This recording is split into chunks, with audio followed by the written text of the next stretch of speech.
Hi, this is Don on YouTube. This is the second video in the series on the riddle of the New Testament. Uh, this part is going to focus on the Catholic epistles, or what are called the Catholic epistles. They come after the book of Acts in the New Testament. I have two things up on my screen, my computer screen here. One is the Making of the Bible by William Barclay, published in 1962. And the other one is Wikipedia article called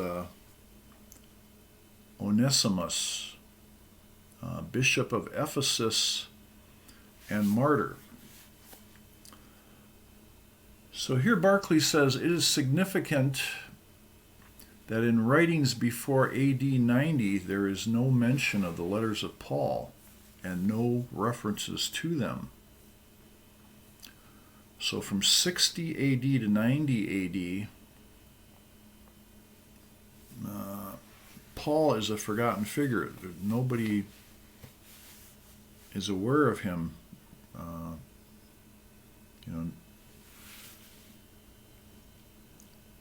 And then all of a sudden, all these letters start showing up. So how do we explain that?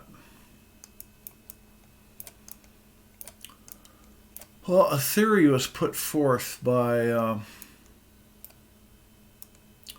three individuals. Their names were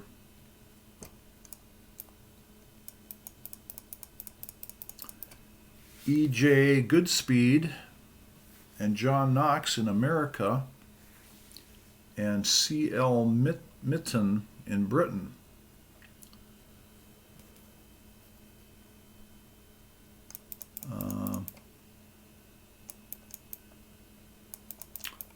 The theory is that the letters of Paul were laid away in some chest amongst the archives of the early churches, covered in dust and buried in neglect. That there was, in fact, a generation who knew not Paul. So if we look at the books of the New Testament, there's 27 of them, I believe. And the Old Testament had 39 books as part of the canon. So what books in the New Testament mention Paul? In the Synoptic Gospels, including Luke, you won't find any mentions of Paul whatsoever. But in the book of John, there are indications that, I seem to recall the Last Supper when Jesus says, take this bread. That's actually Paul's, the same, pretty much word for word what's in Paul's letters. That this is my body, all that stuff. So, anyways, in the book of John, and there's some other the letters of John. And trying to find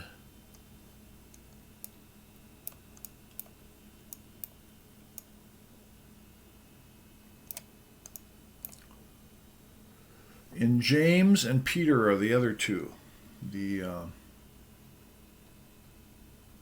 Actually, I think it was 2nd Peter. In those letters, you also find mentions of Paul, but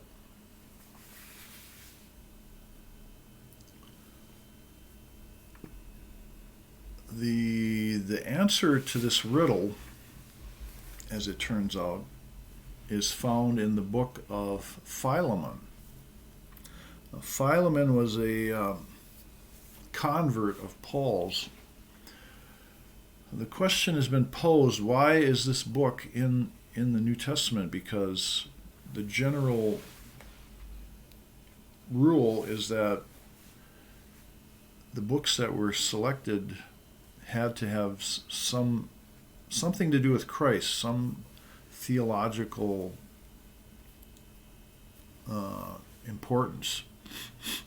And this book apparently has none. Indirectly, it talks about a runaway slave who,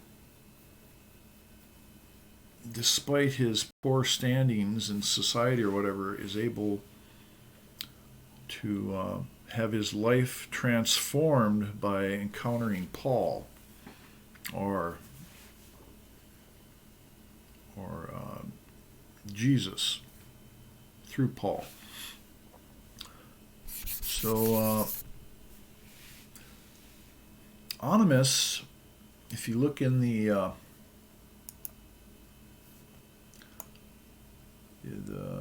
blurb on Wikipedia, it says Onimus was a Phrygian by birth and a slave to Philemon, a person of influence who had been converted to the faith by St. Paul. Having offended his master and been obliged to flee, he sought out St. Paul, then a prisoner for the faith at Rome. The apostle baptized him and sent him back to his master with the beautiful letter we know as the Epistle to Philemon, asking for the liberty of Onesimus, that he might become one of his own assistants, so in other words, his secretary. Philemon pardoned him and set him at liberty, and Onesimus returned to his spiritual father as St. Paul had requested. Thereafter, he faithfully served the apostle. We know that St. Paul made him with Tychicus the bearer of his epistle to the Colossians, Colossians 4, 7 through 9. So it says some more stuff here. But anyways, Bishop of Ephesus, it doesn't say in this article when Onesimus was made into a saint by the church. So, besides the biblical reference here to this saint, or who later became a saint, he's a runaway slave, but somehow he becomes a saint. Well, he gets. I guess we can read some more from this article. Later, as St. Jerome and other fathers testify, he became an ardent preacher of the gospel and a bishop. It is he who succeeded St. Timothy as bishop of Ephesus. As you recall, Paul was in Ephesus for over 3 years. Next to Antioch, Ephesus was like the center of Christianity. You might also recall that Paul was persecuting Christians, but they weren't Christians. They were called the Way, the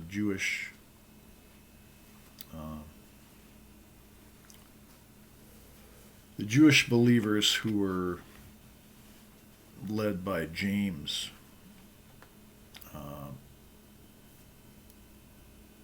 Now, James was not a apostle or a disciple of Jesus. He was the brother. And so when Jesus was crucified by the Romans, then James took over the church, or the Way. Jesus didn't write any books. He didn't start a religion or anything. Another name for the early Christians were the Nazarites. And so the word Nazarite had a bad connotation because of the death that Jesus suffered. And so when people were referred to as Nazarite, it was actually a derogatory term. Oh, there goes one of those Nazarites, who believe in this guy that was up on the torture stake. That's any person who suffered that ignominious death was cursed. It was cursed to be on a stake, whatever. So it was a derogatory term, but as far as being the founder of Christianity, that we say Paul was the founder, followers of Christ. It's a little different than the way.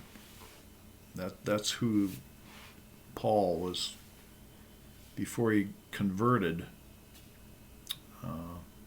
Had his on the road to Damascus experience. It was called the Way, but Paul became the founder of, through his writings, he became the founder of what we know today as Christianity. Maybe I'll stop here and continue on the next video.